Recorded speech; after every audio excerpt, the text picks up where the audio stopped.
Hey, good morning, Steve. How are you? Good morning. I'm doing fine. You? I'm doing good. Thank you so much for being here with me today. You guys, I have Steve Houmard with Solid Ground Home Inspections with me, and we are going to talk about home inspections today. And kind of, I think it's a timely topic given the market that we're currently in here in Charleston. We're seeing a Yes. lot of, at least I'm seeing a lot of contingencies being removed from contracts and a lot of homes being sold as is just to win the offer in the contract. So even if you're doing that, I think that it's important to know what you're getting into. So Steve, tell me a little bit about yourself and your business. Um, we've been in business. Solid Ground has been in business for 15 years here in Charleston. It started off with my wife and I. She runs the business. She's the boss, the scheduler, quality control, you name it, accountant.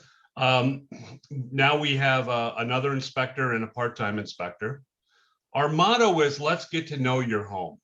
And that's different, a different approach we like to point out. Instead of telling you what's wrong with your home, we're going to tell you what's right with your home or why your home was actually built that way. Um, we have a lot of Northerners moving here and they just don't understand Southern living. They expect it to be like it was up north, and it's not. It's done differently. We've been doing it this way for hundreds of years, and there's a reason why. Well, and I So, love that. And the education is huge because it's different. Our climate is different. The ground is different. Everything about our area is different. So that education is huge and telling someone, and I love that too. Like what's right about your home, or what can we do to make it whole again? Or what can you do to make it whole again? So yes. that's really great. And even if you, we've been doing this a lot in this last year, even if there is no contingencies on the deal, sold as is, people are still getting a home inspection because you need to know what you're buying. And Absolutely. And that's just huge, to maybe all you can, you're at the height of your budget, and you're buying something without contingencies. It's still good to know for a planning perspective, if you need to do something within 5 years or 10 years, so you can start kind of putting some funds away to do that. yes, there's So always something, and there's maintenance that needs to be done on a home. absolutely. Well, maintenance is just ongoing. Yes. As I've Yes. learned, absolutely. I'm in my first home now and about 5 years in. So kind of starting to really do all of the things that you should be doing, as far as inspections. And uh, so, yeah, that's been an interesting education for myself. So leading into that, can you tell the viewers why home inspections are important? One of the things that we want to do is we want to first see if the home is safe. If it does need anything that's going to come up real soon. Um, Things like structural, water, electrical, HVAC. The second is what could happen if we don't take care of it. The maintenance and safety type of things. We find a lot of people use the very expensive filters for their HVAC unit because they want to clean the air. And that doesn't work in the low country, not with our humidity. It actually slows down the volume and the speed of the air that goes through the machine. And what happens is our house will stay the same temperature, 72 degrees, but the humidity will slowly rise. Now you have a 72-degree house with 60, 65% humidity. Things start to smell. You stick to the sheets. It's almost like you're camping. A lot of the folks don't realize that because, as soon as you get north of the Ohio River, everybody has a humidifier on their furnace. And here in South Carolina, we want to dehumidify. Totally different. So there's a lot of education that goes into living in a Southern home. So that's really interesting. And just for my own common knowledge, what kind of air filters do you recommend? Most of the HVAC guys, the home inspectors say the cheapest ones you can get, the fiberglass ones you can see through, Yeah, the blue one. and you spray them with a sticky hairspray. It will make the matrix tighter, but the air will still flow through easily, and you'll collect the big pieces of dust. Wow. Well, you just saved me some money because I've been buying the really expensive ones because I thought the same thing, and I'm from here. I'm from this area. I've lived in the South my entire life. But I, like most people, probably think that if you can see through it, it's bad. So let me get the fancy one with all like the ribs and all the stuff in it. So cool. You just saved me some money. Thank you. There is so many of those little tips for living in a southern home that most people just don't think of. Well, and that, like I said, educating people is huge, and that's part of your inspection process, isn't it? Yes, yes. We'll even talk about the yard and the grass. We water first thing in the morning here in the Low Country. Up north, you water at night so it doesn't evaporate and let it soak into the ground. But because of our soil, water doesn't soak in. It either evaporates or rolls off. So it's a totally different ball game. Everything that you think you know from up north is backwards here. That's really Actually, interesting. it's nice. We're more Florida than we are North Carolina. It is a very strange place. That's really interesting, and yeah, that just I didn't really think about that. And I've had a deal recently fall apart where I was the listing agent and the buyer was from up north, and it was during our rainy season. What was it? In February, we got like 7 inches of rain or something crazy like that. And there was standing water in the yard, and it scared him just, and it didn't matter. We had, myself, we had his agent who's from the South, we had a home inspector, and he just said, I can't deal with this. And I guess I can understand that if you're coming from somewhere that isn't this climate. Yes, water does not soak in. It is sand and clay, and it just will not soak in. Water always rolls off or evaporates. And if you have a big heavy rain and you get up to the side of the house, you can see where the mulch, where the little Yeah. water was, and you Mhm. can tell if the yard's flooding, all the time or not. If you go underneath the house, you can always tell. If you're on a slab, it is not going to be built in a flood zone. You don't have to worry much about it. But people get upset, and that's one of the things we do is try to educate them to alleviate those fears. That's really big. And now, one thing that I like to do with my sellers and before we list is do a pre-listing inspection. Is that something that you recommend, and do you see that frequently? Yes, we do recommend it. We see it frequently. Um, a lot of people don't know, yeah, well, I've been in this house for 20 years, never had a problem. When was the last time you were in the attic? When was the last time you were underneath the house? That the HVAC guys, we don't know if they accidentally crushed an air duct 10 years ago when they were replacing something. A lot of times we'll find things that the home seller didn't know about.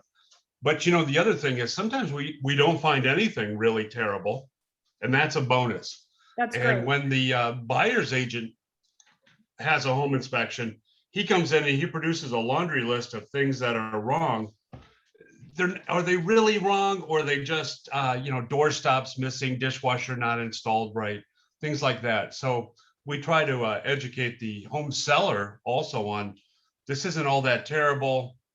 you know this is something that I would fix, this is something I wouldn't. But keeping in mind, I can't tell anybody what to do because I'm not a real estate agent. Well, So and the thing with that, I've found is the disclosure is, I'm not trying to hide anything. This isn't malicious. I've never been under my house, yeah, like I don't go in my attic routinely. I don't. yeah, So, and it's also a lot of like, agents need to stay in their lanes as far as that goes, because I'm not a home inspector. I'm not a home builder. So, I'm relying heavily on your report and what you say. And I think in the time I've been doing this, I've never seen an inspection that didn't have a missing door stopper. yeah, yeah, It just, it is what it is. yeah. And if you don't want to buy a house because you're missing a door stopper, then Yeah, then, you, yeah, yeah, we've probably got some larger issues going on there. yeah. Absolutely. So Absolutely. Now, what would you say in your time of doing this has been the most costly thing that you have found to be wrong with a property? foundation problems are always the most costly. You can have a foundation problem that isn't going to cost you $12,000. Oh, gracious. Um, and it goes up from there. So that's one of the things you want to really have investigated. Rotten floor joists in the crawl space are also problematic. And the reason is crawl spaces stay between 60 and 75 degrees all year. We don't get cold in the crawl space. We don't really get hot. And you have this nice cool area. And when the 85, 90 degree air from the summertime enters the crawl space, it makes rain. And then you'll have the crawl space will get slightly wet over and over and over again. We see a lot of crawl space encapsulations because of that. We can't use crawl space fans, but getting the moisture out is the real problem. So that's interesting, crawl space fans. Why? I've actually heard from several people that they don't do a whole lot in our area, if anything. Is that because of our moisture and humidity? Yes. If you take the outside air and blow it into the crawl space, you make rain. And if you take the air from the crawl space and take it out, it has to be replaced. And usually it comes from the other side of the crawl space. So you're just blowing hot, moist air across a cool, dry crawl space, and that's how you make condensation. So it's actually doing more harm than good. Yes, it was very popular in the 90s, but because of our location, it doesn't work. If we were up in Greenville, it might work fine, but it does not work good in the low country. Well, and that's even interesting. Like, we are even in the same state, it's a totally different climate here than it Yes. is to the upstate. Yes. Being by the ocean, being in the low country is a whole different ballgame. And I've said it before, we're more like Florida than we are like North Carolina. That's really interesting. And I love the approach that you take with educating clients and trying to just teach them about the house and what's going to be their largest investment most of the time. So that is huge. Steve, tell everyone where to find you and Solid Crown, please. You can give us a call at 843-873-8897. And Erica will take your information. She's my wife and my boss. Erica's incredible. I love Erica. She's going to want to know the location, age of the home, and the size. And then we'll go from there as far as pricing goes.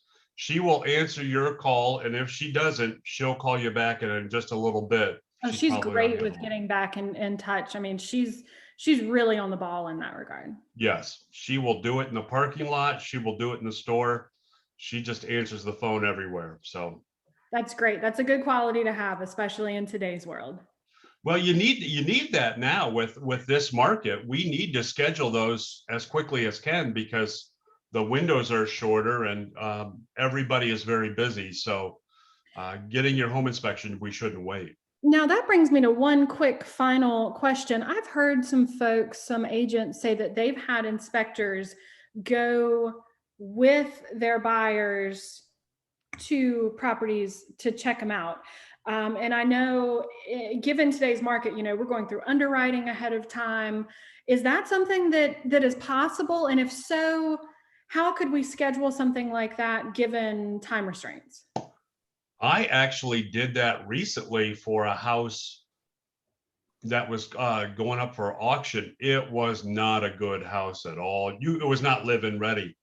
While I was there doing it with my client, by the time we had our scheduled time and we left, the street was filled with other people waiting to get in. And my client actually had a better idea what was going on than all the other looky-loos who were just going to walk through and see this home that was in bad shape. It was in bad shape, but it wasn't a bad house. Okay. And I think my client was better off by having us there because a lot of people walked in and said, "Oh no, this is terrible."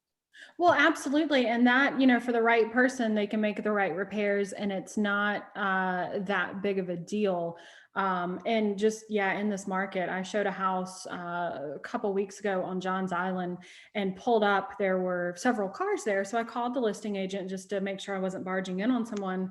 And he laughed at me and said, "Get in line." He had 32 showing requests for one day and they all overlapped. And he just said, "I hit yes on every one of them. my people are gone from 9 to 7. Get in line. And so I did. And by the time I left the home, it looked like a nightclub. Like, I mean, like forming out, like it needed like a bouncer, like to let Yeah. people in. It's just crazy. So that's a good thing to keep in mind, kind of something to do. And I might call you in the future to do that. So I will put all of your contact information in the comments and, you know, everywhere that this video is. And I really, really appreciate you Well, taking thank the you. time out of your day to do this with me. Thank you very much.